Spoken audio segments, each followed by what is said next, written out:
ఎన్ని మాటలు చెప్పావు? విశాలాక్షి నిశాని అని, దానికి ఏం తెలియదని, డిపాజిట్ కూడా రాకుండా చేసి రికార్డు మెజార్టీతో గెలుస్తానని, ఓడబొడుస్తానని తెగ డాంబికాలు పరికావు. సీనియర్ అతిరథ మహారథులందరినీ కాదని నిన్ను నమ్మి నీకు ఎమ్మెల్యే టికెట్ ఇస్తే ఇదే నువ్వు చేసిన ఘనకార్యం? సార్, నేను సీరియస్గానే ప్రయత్నించాను. నా సర్వశక్తులు ఒడ్డాను సార్. కానీ ఆపు. ఒక నిశాని చేతిలో చిత్తుగా ఓడింది కాక నన్ను సీఎం అవ్వకుండా చేశావు. 10-20 సీట్లతో పోతే పెద్ద బాధ ఉండేది కాదు. కానీ ఒకే ఒక్క సీటుతో సీఎం పదవి చేజారిపోవడం అంటే తట్టుకోలేకపోతున్నాను. ఇప్పుడు నేనే ఏదో ఒకటి చేయాలి. సార్, మీరేమనుకోనంటే నా దగ్గర ఒక చిన్న ఐడియా ఉంది.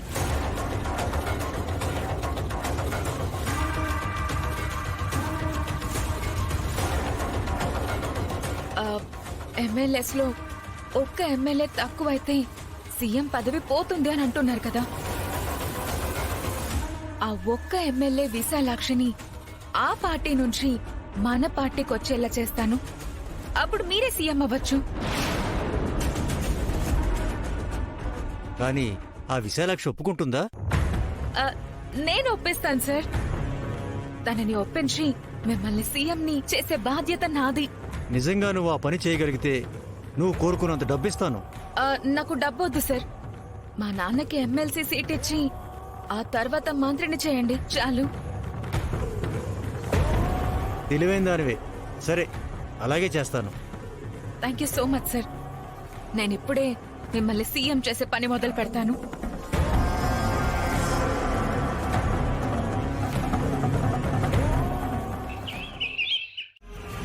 ప్రేముందని ఒప్పుకున్నావు.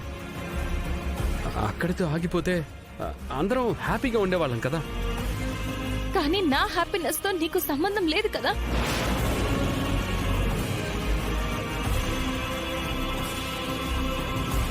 నేనేం చేసినా నీ సంతోషం కోసమే చేశాను కదా. నాకు నీకన్నా ఏది ముఖ్యం కాదు.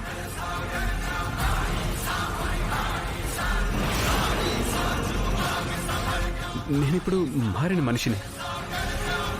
చావు దాకా వెళ్ళొచ్చిన జైని. నన్ను నీకు నచ్చినట్టే మార్చుకుంటాను. నన్ను నమ్ము. అలా అనకు జాను. నీతో కలిసి ఉండలేనని అస్సలు చెప్పకు. ఓకేనా? ముందు మీరు ఇక్కడి నుంచి వెళ్ళండి. జాను జాను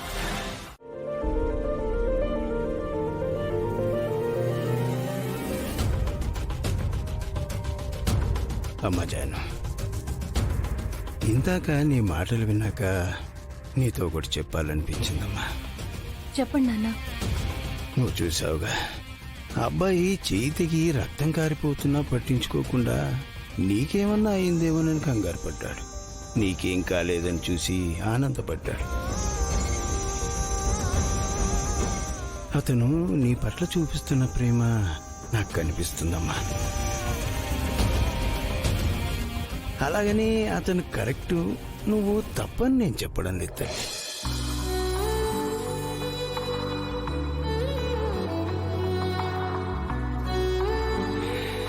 కానీ ఒక్కటి గుర్తుపెట్టుకో తల్లి, ఈ ప్రపంచంలో ఏ వ్యక్తి అయినా పూర్తిగా మనకు నచ్చినట్టుగానే ఉంటాడు.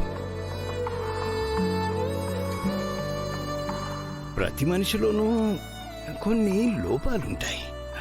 అలాగని మనం ఆ వ్యక్తిని తప్పు పట్టడం కరెక్ట్ కాదమ్మా.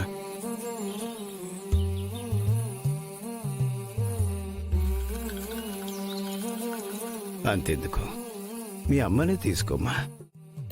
ఒకప్పుడు ఒంటి నిండా నగలతో మహారాణిలా బ్రతికింది, కాలికి దుమ్మంటకుండా పెరిగింది.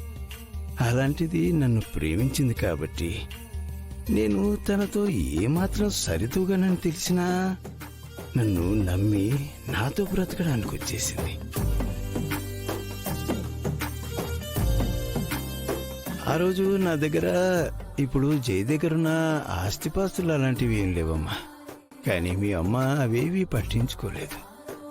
నా ప్రతి కష్టంలోనూ, బాధలోనూ, సంతోషంలోనూ, సుఖంలోనూ, నా ప్రతి అడుగులోనూ మీ అమ్మ తోడుంది.